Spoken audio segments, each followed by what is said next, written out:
Today's topic is the disturbing, often quietly creeping dynamics behind sexual experiences with narcissistic individuals. Getting close to a narcissist may seem like a captivating bond at first glance, but more often than not, it transforms into a painful experience hidden behind an illusionary curtain as it deepens. In the early stages of the relationship, everything can seem enchanting. They appear as the passionate person who desires you, values you, and looks only at you. But this is merely an illusion. In reality, this closeness is a structure that confronts you with your body, your emotions, and even your sense of self, making you question and often shatter them. After a while, you may start to feel like a doll, an object that struggles to understand what is happening. Your feelings are disregarded, your needs ignored. The narcissist never offers closure, explanations, or emotional processing because everything always revolves around their world. So, why is this communication so destructive? Because this experience is where their controlling and selfish nature reveals itself in the rawest form, shaping you in your most vulnerable moments. And often, this space is your most intimate, your body. In today's dossier, we will examine 5 shocking patterns narcissists exhibit in their sexual lives that can deeply affect you. If such topics interest you, and you want to piece together this complex psychological puzzle, please subscribe and turn on notifications before we start. After this little reminder, let's begin. Pattern 1. The desire to control. The light switch syndrome. This pattern clearly demonstrates how a narcissistic partner plays a power game in their sexual life. This dynamic can be explained with a light switch metaphor. But this switch is not in your hands. It's entirely under their control. When you want intimacy, their switch is usually off. They are cold, distant, even indifferent. No matter how lovingly you approach, it feels like hitting an invisible wall. But when the roles reverse and they make a demand, the rules suddenly change. It's no longer a desire. It becomes an obligation. Their wishes at that moment override your current mood or physical state. Maybe you are tired. Maybe you had a long, hard day. Maybe you simply don't feel like it. Maybe you just want some compassion and understanding. But to your narcissistic partner, this moment is just a stage for their need to be fulfilled. They force you into a yes. And if you say no, usually manipulative threats follow. I have needs too. I can't keep this relationship going like this. I'm seriously losing interest. Or directly, I'll just find it elsewhere. Do you know the real purpose of these sentences?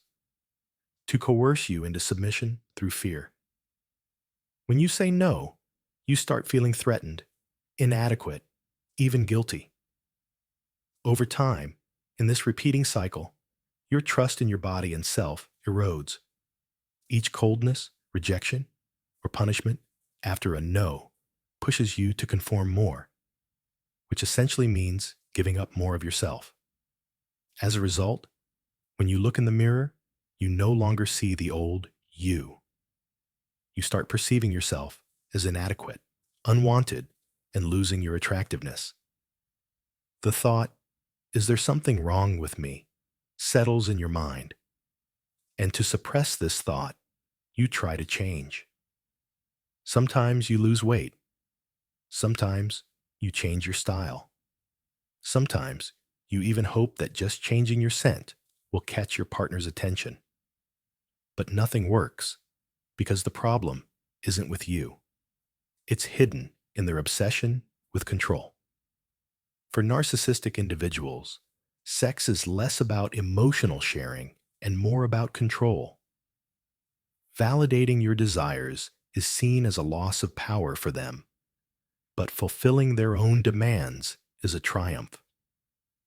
And that's why this light switch pattern damages not only your body, but also your self-esteem. Pattern 2. The false peace after the storm, the emotional trap. One of the most shocking patterns often encountered in narcissistic relationships is the sudden desire for closeness immediately after a severe argument or emotional break. This is so confusing that minutes after a fight, when they suddenly offer a hug or physical contact, you can't make sense of it. Your heart still burns. Your tears haven't dried. Yet at that moment, your partner approaches you, not with love, but with power. Because your sadness, hurt, or vulnerability is not a barrier for them, but rather a warning. Winning you back at your weakest moment is the shortest way to repair their ego.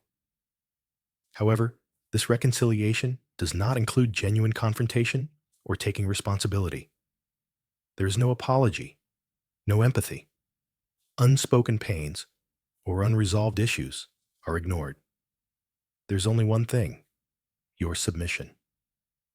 And when you surrender at that very moment, at your most vulnerable, the narcissist feels like the center of the universe, because while you are spiritually shattered, they have regained control. This dynamic is very dangerous because this roller coaster cycle eventually forms a traumatic attachment pattern in your brain. What are we talking about?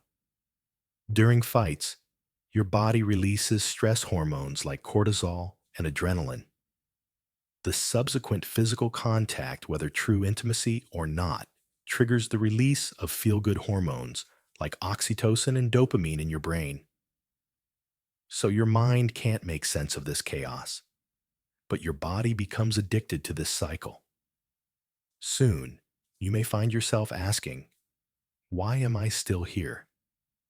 Here is the answer.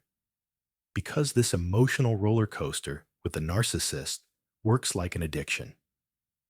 The only calm and close moment you experience with them might be right after these chaotic storms. And that brief relief covers up all the pain. But remember, this is not reconciliation, only an emotional trap. And inside, there is no real love, only manipulation. Pattern 3. Passive domination, taking over your body. Another frequently observed pattern in sexual experiences with narcissistic partners is a silent but deep form of domination over your body. This is a kind of control that might not be noticeable from outside, but echoes as a power display inside your soul. Here, the issue goes far beyond preferred sexual positions. It is about your body, your will, your right to move, and emotionally exist being taken away step by step. The narcissistic partner often tries to keep you motionless, rigid, passive. Sometimes they are on top, sometimes they grasp, hold, and pressure you. But the common factor is they turn you into a mere object of touch, a body that looks like a statue. When you try to open up to intimacy, to contribute emotionally or physically, like responding with a kiss, suggesting something, or just trying to be active, you are immediately stopped. Because your participation threatens their one-sided domain of dominance. This relationship is not about sharing. It is a staged show. And in this show, there is only one actor, the narcissist. They do something to you. Everything happens to your body, not with you. And this difference fundamentally changes the entire experience. While you seek emotional wholeness, they focus solely on your body. And this gradually creates a feeling of alienation within you. Am I even here? Is this really me? Does this body belong to me? After a while, sex becomes not a space of connection, but a moment of disconnection for you. For the narcissistic partner, This experience is merely a tool to polish their ego. Often, what passes through their minds is, look how good I am. I have control over everything. This is my domain. This pattern is especially dominant among somatic narcissists because they use their physical attractiveness and sexual skills as a manipulation tool. The body is just a means. Your body becomes an object used to satisfy their ego, and you no longer feel like a partner, but like a puppet being used. Pattern 4. Escaping reality, seeking virtual satisfaction. In this pattern, the issue is not merely the existence of pornography. The main problem is how the narcissistic partner uses this material and its effects on you. Some couples may choose pornography to diversify or spice up their experience. But in the case of narcissistic individuals, it takes on a completely different meaning, excluding you, rejecting genuine intimacy, choosing a screen image over you. These people cling to fantasies in front of a screen rather than being there in the moment with you. And the worst part? They do all this without even asking your opinion, without considering your feelings, sometimes completely disregarding your presence. Because for them, the issue is not mutual enjoyment. It is escaping reality, avoiding emotional contact, and most importantly, not being vulnerable. Establishing a genuine sexual bond is a major threat for them, because such a bond requires intimacy, openness, empathy, and emotional vulnerability. And a narcissist would rather avoid confronting their own darkness in these areas. They cleverly develop strategies to escape this. And seeking refuge in the virtual world is one of the most comfortable escape routes. This can eventually lead you to painful questions like, am I not attractive enough? Doesn't he want to be with me? Was I just a temporary distraction? And the worst part is, while you silently question yourself in these moments, they feel no guilt or responsibility. On the contrary, they try to blame this emotional disconnection on your inadequacy. You're not brave enough. You're boring me. You don't understand me. And many more. These sentences are, in fact, attempts to cover up their own escape. But from the outside, they are used to belittle you, shift blame onto you, and make you doubt yourself. The truth is much simpler. They feel empty inside. And they want to fill that emptiness not with you, but with fake fantasies. It's just bodies coming together, mechanical, soulless, cold. Some narcissistic individuals may completely withdraw from sexuality over time. They make you long for them, make you feel unwanted, and this emotional distance is confusing and destructive for you. You start wondering, what did I do wrong? Did I gain weight? Am I not attractive enough? Am I no longer special in his eyes? And here comes the narcissistic partner's sneakiest strategy, punishment through sexual deprivation. This may not appear as an obvious punishment, but it works from inside, gnaws at your mind, makes you question your body, weakens your self-confidence, and keeps you in a constant effort to regain their attention. But some narcissistic individuals feel almost completely dead inside. They offer no intimacy. They don't even want to be touched. Sometimes, even when you try to hug them, you may be met with anger or rage. Why? Because physical contact is dangerous for them. Being close means vulnerability. Vulnerability means weakness. And feeling weak is an unbearable threat for a narcissistic structure. For some, this avoidance is not conscious, but the result is the same.